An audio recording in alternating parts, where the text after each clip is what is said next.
ಇಡೀ ಜಗತ್ತಿಗೆ ಬೆಳಕು ನೀಡುವಂಥ ಸಾಮರ್ಥ್ಯ ಶಕ್ತಿ ಸೂರ್ಯನಿಗೆ ಇದೆ.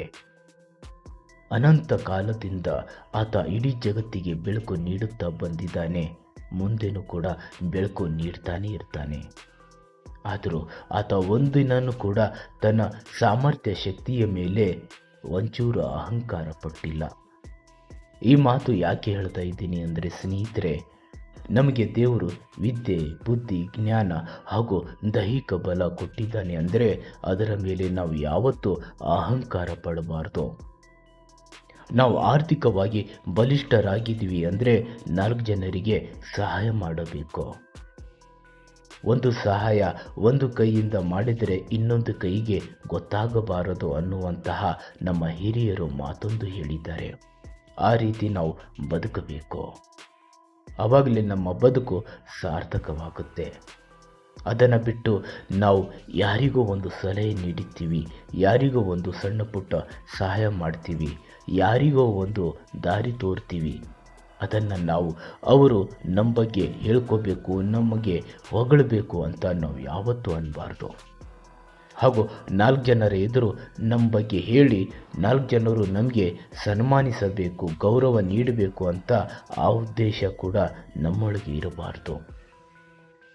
ದೇವರು ನಮಗೆ ಸಾಮರ್ಥ್ಯ ಕೊಟ್ಟಿದ್ದಾನೆ ಅಂದರೆ ಆ ಸಾಮರ್ಥ್ಯದ ಸದುಪಯೋಗ ಮಾಡಬೇಕು. ಒಳ್ಳೆ ಬುದ್ಧಿ ಕೊಟ್ಟಿದ್ದಾನೆ, ಒಳ್ಳೆ ಜ್ಞಾನ ಕೊಟ್ಟಿದ್ದಾನೆ ಅಂದರೆ ಅದರ ಸದುಪಯೋಗ ಆಗಬೇಕು. 4 ಜನರಿಗೆ ಸರಿಯಾದ ದಾರಿಯಲ್ಲಿ ನಾವು ನಡೆದುಕೊಂಡು ಹೋಗಬೇಕು. ನಮ್ಮ ಹತ್ರ ಅಪಾರವಾದ ಹಣ ಇದೆ ಅಂದರೆ ಅವಶ್ಯಕತೆ ಇರುವಂಥ ಬಡವರಿಗೆ ಹಾಗೂ ಇನ್ನಿತರರಿಗೆ ಸಹಾಯ ಮಾಡಬೇಕು.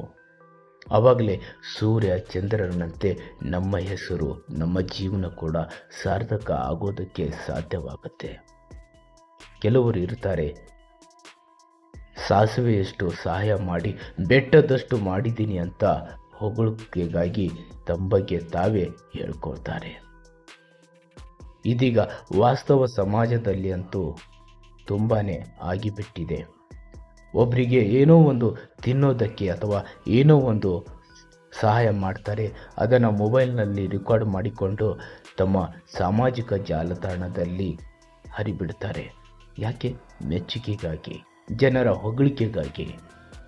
ಸ್ನೇಹಿತರೆ, ಈ ರೀತಿ ಮಾಡೋದು ತಪ್ಪು ಅನ್ನೋದಕ್ಕಿಂತ ಅದು ಮನುಷ್ಯ ಧರ್ಮಕ್ಕೆ ಒಪ್ಪದು ಅಂತ ನಾನು ಹೇಳೋದಕ್ಕೆ ಇಷ್ಟಪಡ್ತೀನಿ.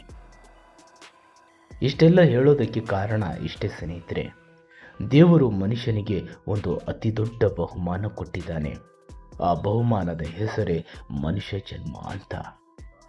ಈ ಮನುಷ್ಯ ಜನ್ಮನ ಸಾರ್ಥಕ ಮಾಡ್ಕೋಬೇಕು ಅಂದರೆ ನಾವು ಈ ಸುವರ್ಣ ಸಮಯನ ವ್ಯರ್ಥ ಮಾಡಿಕೊಳ್ಳದೆ ಸಾರ್ಥಕ ಆಗುವಂಥ ಕಾರ್ಯದಲ್ಲಿ ನಾವು ಉಪಯೋಗಿಸಬೇಕು. ಬಡವರಿಗೆ ಸಹಾಯ ಮಾಡಬೇಕು. ನಿರ್ಗತಿಕರಿಗೆ ಏನಾದರೂ ಒಂದು ರೀತಿಯಲ್ಲಿ ಉಪಯೋಗ ಆಗುವಂತಹ ವಸ್ತು ಆಗಲಿ ಮತ್ತಿತರ ಏನೋ ಒಂದು ಆಗಲಿ ಅವರಿಗೆ ಆಶ್ರಯ ಆಗೋದಕ್ಕೆ ನಾವು ಸಹಕಾರ ನೀಡಬೇಕು. ಇದೆಲ್ಲ ಪುಸ್ತಕದಲ್ಲಿ ಯಾರೂ ಹೇಳಲ್ಲ, ನಮ್ಮ ಜೀವನ ಅನುಭವದಿಂದ ನಾವು ಕಲಿಯಬೇಕು. ಜೀವನದಲ್ಲಿ ನಡೆದಿರುವುದನ್ನೇ ಪುಸ್ತಕದಲ್ಲಿ ಅಧ್ಯಯನದ ರೂಪದಲ್ಲಿ ನಮಗೆ ಕಲಿಸಲಾಗುತ್ತೆ, ನಮಗೆ ಹೇಳಲಾಗುತ್ತೆ. ಆದ ಕಾರಣ ಸ್ನೇಹಿತರೆ, ಪುಸ್ತಕದಿಂದ ಕಲಿಯದನ್ನು ಜೀವನ ಅನುಭವದ ಮುಖಾಂತರ ನಾವು ಕಲಿಯಬಹುದು, ಅರ್ಥೈಸಿಕೊಳ್ಳಬಹುದು. ಅದನ್ನು ನಮ್ಮ ಮನಸ್ಸನ್ನು ಮೊದಲು ನಾವು ಸ್ವಚ್ಛವಾಗಿ ಇಟ್ಕೋಬೇಕು. ಆವಾಗಲೇ ನಮಗೆ ಜೀವನದ ಮಹತ್ವ, ಬದುಕಿನ ಉದ್ದೇಶ ಏನು ಅಂತ ನಮಗೆ ಅರ್ಥ ಆಗೋದಕ್ಕೆ ಸಾಧ್ಯ ಆಗುತ್ತೆ ಸ್ನೇಹಿತರೆ. ಆದಷ್ಟು ನಿಮ್ಮ ಜೀವನನ ಒಳ್ಳೆಯ ಮಾರ್ಗದಲ್ಲಿ ಕೊಂಡೊಯ್ಯೋದಕ್ಕೆ ಪ್ರಯತ್ನ ಪಡಿ. ಯಾಕಂದರೆ ಮತ್ತೆ ಈ ಮನುಷ್ಯ ಜನ್ಮ ಯಾರಿಗೂ ಸಿಗೋದು ಸ್ನೇಹಿತರೆ.